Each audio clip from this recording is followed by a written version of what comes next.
Hello, everybody. Welcome to Popcorn Planet. I'm Andy Signore, and it's time to review the film Underwater, starring Kristen Stewart, Vincent Cassel, and T.J. Miller. Also stars Jessica Henwick, who played Colleen Wing from Daredevil, Iron Fist and Defenders, and she was also one of the Sand Snakes in Game of Thrones. And it also has John Gallagher Jr., a couple other people in the cast, part of the crew, but those are the main people you would have heard of. Look, you've seen these trailers probably. It looks like sort of they're hyping this as sort of Aliens, but underwater, so sort of The Abyss meets Aliens. And it's a fair comparison. Look, I usually am very worrisome about films that come out in January. It's always sort of the dumping ground for studios to sort of put movies out there like, we got to release this. We put so much money into it. Let's at least try. But January is notorious for dumping ground of terrible movies. But I got to give this one props. I enjoyed it. It's not a fantastic film by any means, but it's very quick. It's nice and tight. It's like a nice 90-minute movie, which is so rare nowadays. And they're breezing through it so fast with some incredibly tense setups. Some you don't know where it's going. It surprised me a couple times.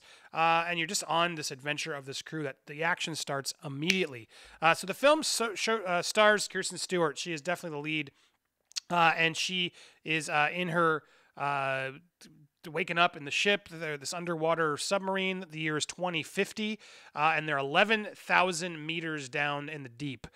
This earthquake happens and causes all this damage, like pretty much immediately in the film, and half of the rig just starts going, exploding and filling up with water. She's running around through to shut down a valve to sort of close the door to keep the rest of the rig afloat. And that's when we realize that a lot of the rig is damaged. People have been killed, and she's got to figure out a way to get out. And she sort of, as we're following her, we find out other people who have been there and survived, including, I don't want to spoil who's, but you'll see. Well, he's the captain. The captain's still there, we learn, and some other cast members. And so they have to sort of band together to figure out, well, how can they escape before the entire rig explodes? That's your premise. And so as they're doing it, they realize they got to go deeper. Of course, they got to go deeper because all the other escape pods aren't working or have been destroyed. So the captain hatches this plan to go deeper into the ocean where they're going to have to walk out into the abyss, the nothingness, to walk to another base, to hopefully then find pods there. So, look, it's a very quick and fast plot that I didn't mind. Look, there's some stuff that doesn't make sense, I'll be honest, but it goes through at a fast pace. The ocean suits they wear are cool, and then as they go underwater and plan, stuff happens. It gets tense. It's very claustrophobic. There are jump scares, and as the trailer alludes, there are some sort of monsters lurking under the water. Look, I am not a big ocean guy. I don't like going under, especially with the pressure of this. I've done sort of a scuba thing when they put the helmet over you. I don't like being in claustrophobic places. The idea of going too deep underwater and that pressure getting to you freaks me out. There were a few moments where I was just like, watching this movie in an intense, fun way, that I was actually more impressed with this film than I thought I would be. It's fun. I had a fun time. There were some tense moments. There were some scares.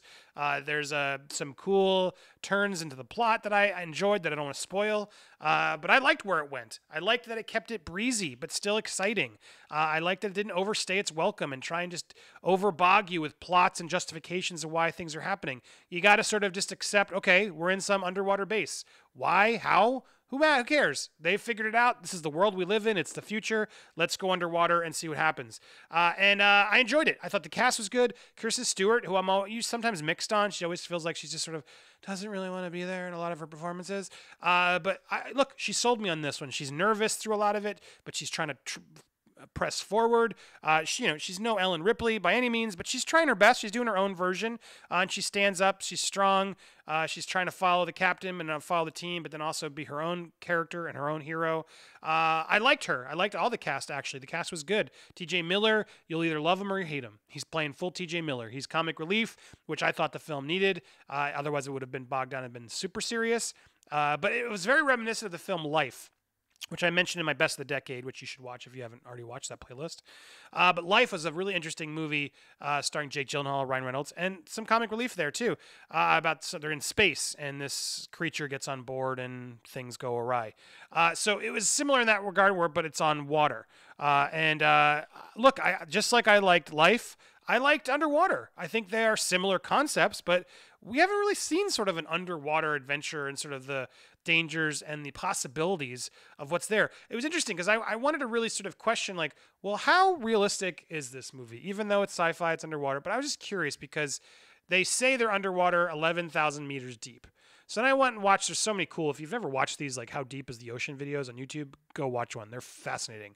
But anyway, I skipped ahead because it's a lot of really cool stuff. You'll be like, holy crap, how deep we are. But the record of someone going down into a deep sea mission, 2012, James Cameron descended 35,000 something feet in his deep sea Challenger mission. Almost breaking the record. But the record actually is set by oceanographer Jacques Picard, and Lieutenant Don Walsh in 1960, and they actually had already gone down lower. Cameron, apparently they had some malfunction. They couldn't keep going, even though they were so close to having the record and all the money he spent. They went down 35,797 feet below the surface. And that's the record of a submarine manned vessel that's ever been under the water. So when you do the math, which I had to do, 11,000 meters equals 36,000 feet. It's about a little bit more than that. But so my point being, all right, so they at least were being realistic on, okay, well, we set this base up at basically where the record had been of people and submarines had been able to be. Because the ocean continues.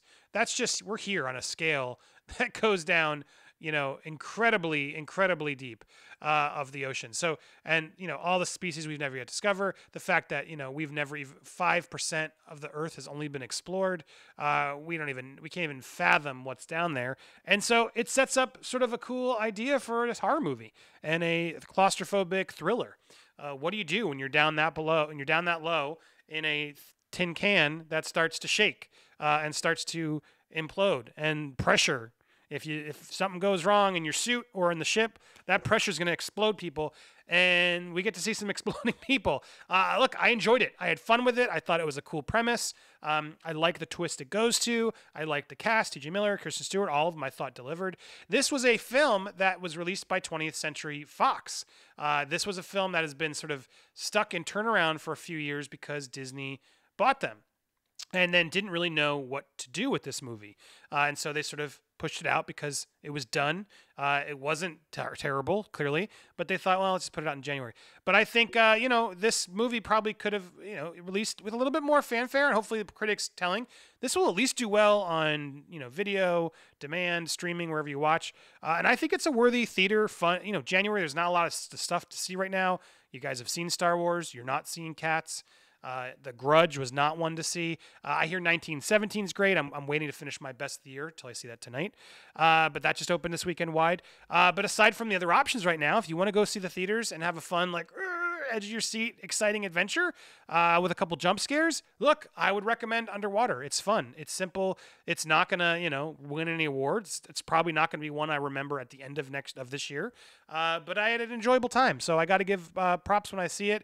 Me and my friend Gil, when we saw it, we both enjoyed it. And he has a deep fear of the ocean. I was excited to watch him. It was tough for him because you're really in there. It's so dark. I love the idea of the darkness.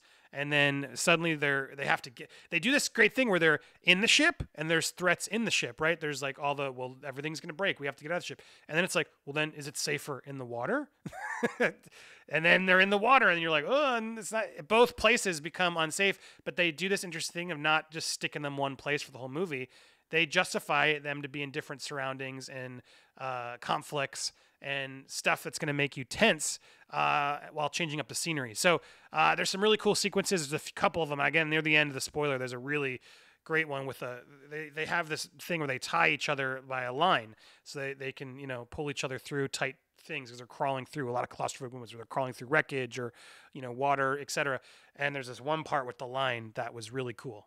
I don't want to spoil it, but you're just like, this is crazy.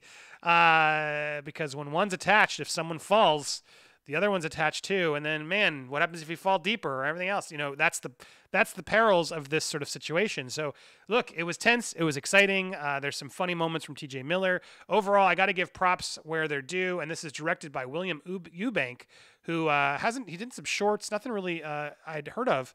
But I think he did a serviceable thriller with a good cast. He delivered. It's a fun, simple, especially if this comes out on Disney Plus, or I guess it wouldn't come on Disney Plus. It would be on Hulu.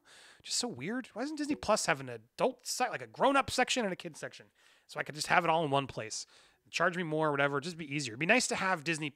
I don't watch Disney Plus anymore because it's all. I've seen it all now, and it's all just kid stuff. And sometimes I want to watch it underwater, and they'd be better suited to have a age filter, so that way the kids, a kid or a grown up, and they can decide. Because this would be another really good movie to be in a catalog on a streaming service, because I think people would enjoy watching it. So when it comes out in streaming, or if you have time this weekend, go check out Underwater. I give it a thumb up, surprisingly. What did you think? Are you going to see it? Did you see it? Did you like it? Were you not as pleased as I, or were you annoyed? Hit me down in the comments below, or hit me up on social media. Lots more content coming this week, so stay tuned, and thanks so much for watching. Bye, everybody.